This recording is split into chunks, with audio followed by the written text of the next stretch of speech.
SIT जांच के बीच अचानक एक्शन मोड में आए सीएम योगी। चढ़ावे के पैसे जब्त कराने के लिए करा दी ईडी की धुआंधार एंट्री, एक्शन शुरू। बरामद हुआ संदिग्ध ब्लैक बॉक्स, खुलेगा एक एक राज।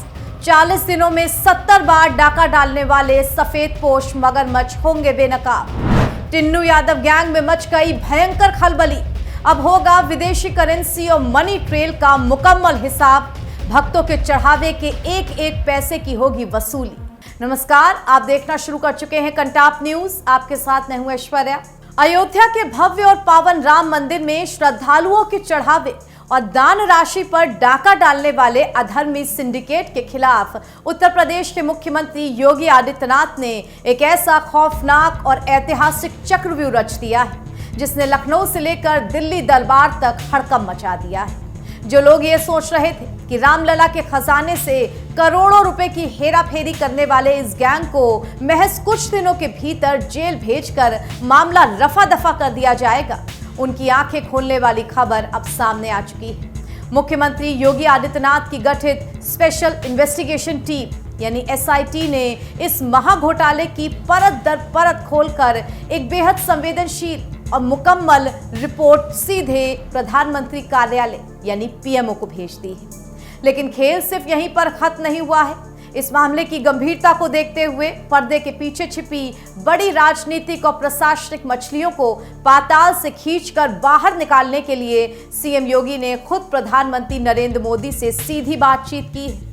इस महासंवाद के बाद पूरा चढ़ावा कांड में देश के सबसे खतरनाक और आर्थिक अपराधियों की रीढ़ तोड़ने वाली एजेंसी यानी कि ईडी की धुआंधार एंट्री हो चुकी है। ईडी की इस एंट्री की खबर फैलते ही मुख्य आरोपी रामशंकर उर्फ टिन्नू यादव के पूरे सिंडिकेट और गैंग में भयंकर मातम पसरा हुआ है। कैसे योगी सरकार के इशारे पर अयोध्या पुलिस ने इस मनी लॉन्ड्रिंग के पूरे खेल को जमींदोज करने के लिए ईडी को कमान सौंप दी है। हम इस रिपोर्ट में तथ्यों और बरामदगी के पुख्ता आंकड़ों के साथ पूरे मामले को आपके सामने खोल कर रखेंगे। दोस्तों, पूरे मामले में उत्तर प्रदेश की एसआईटी ने जो तफ्तीश की है उसके आंकड़े किसी के भी होश उड़ाने के लिए काफी हैं। जांच में बेहद सनसनीखेज सच सामने आया है कि टिन्नू यादव और उसके शातिर गुर्गों ने बाकायदा योजना बनाकर महज 40 दिनों के भीतर एक या दो बार नहीं बल्कि पूरे 70 बार रामलला के चढ़ावे की रकम पर सरेआम डाका डाला। मंदिर के भीतर दान पात्रों को खोलने, नकदी की गिनती करने और उसे बैंक में जमा करने की जो प्रक्रिया रोजाना 2 शिफ्ट्स में चलती थी, उसी दौरान सीसीटीवी कैमरों की नजरों से बचकर इस गैंग ने करोड़ों रुपए का गबन किया है। लेकिन कानून के हंटर से ये अधर्मी बच नहीं सके। सीसीटीवी फुटेज खंगालने पर टिन्नू यादव का भतीजा मनीष यादव और गैंग के अन्य सदस्य नोटों की गड्डियां छिपाते हुए रंगे हाथों कैद हो गए। मुख्यमंत्री योगी आदित्यनाथ के कड़े और सख्त निर्देशों पर एक्शन लेते हुए पुलिस और एसआईटी ने इस मामले के मुख्य मास्टरमाइंड अनुकल्प मिश्रा, लवकुश मिश्रा, अविनाश शुक्ला और टिन्नू यादव समेत सभी 8 आरोपियों को बेड़ियों में जकड़कर सलाखों के पीछे धकेल दिया है।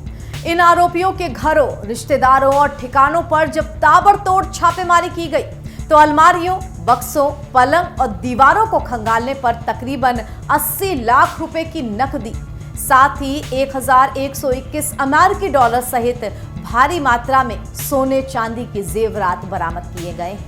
इस पूरी छापेमारी में जो सबसे बड़ा खिलाड़ी बनकर उभरा था वो था अविनाश शुक्ला, जिसके घर से अकेले 20 लाख से ज्यादा की भारी भरकम नकदी और विदेशी करेंसी मिली थी।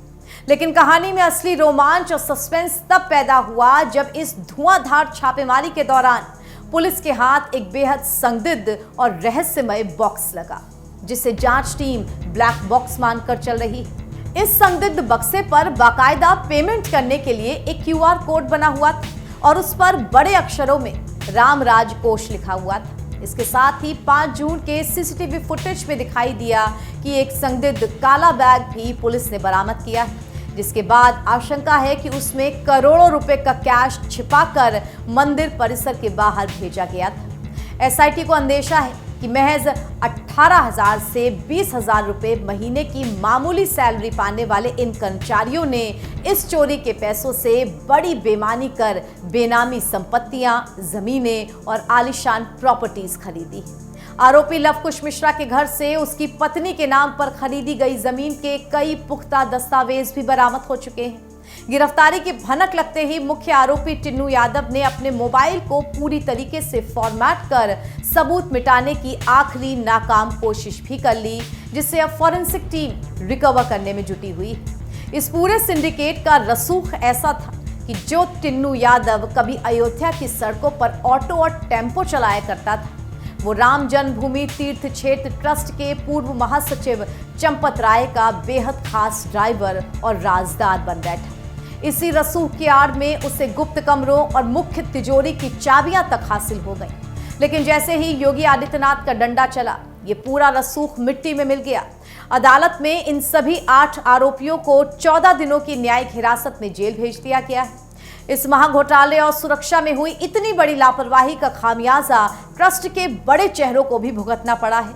नैतिक जिम्मेदारी लेते हुए ट्रस्ट के महासचिव चंपत राय और सदस्य अनिल मिश्रा अपने पदों से इस्तीफा दे चुके हैं। अब जबकि इस मामले में मनी लॉन्ड्रिंग और विदेशी करेंसी का एंगल पूरी तरीके से साफ हो चुका है, तो मुख्यमंत्री योगी आदित्यनाथ ने साफ देख लिया है कि लोकल पुलिस की जांच से आगे बढ़कर इसके अंतर्राष्ट्रीय और अंतर्राज्यीय नेटवर्क को तोड़ना बेहद जरूरी है। इसी वजह से पीएमओ को रिपोर्ट भेजने के तुरंत बाद पीएम मोदी की सहमति से प्रवर्तन निर्देशालय यानी ईडी को इस केस की कमान सौंपी जा रही है। ईडी अब इस बात की गहनता से जांच करेगी कि दान पात्र से लेकर बैंक अकाउंट तक पहुंचने के बीच में जो करोड़ों रुपए गायब हुए हैं, वो किस किस सफेद पोश मगरमच्छ की तिजोरियों में पहुंचे हैं।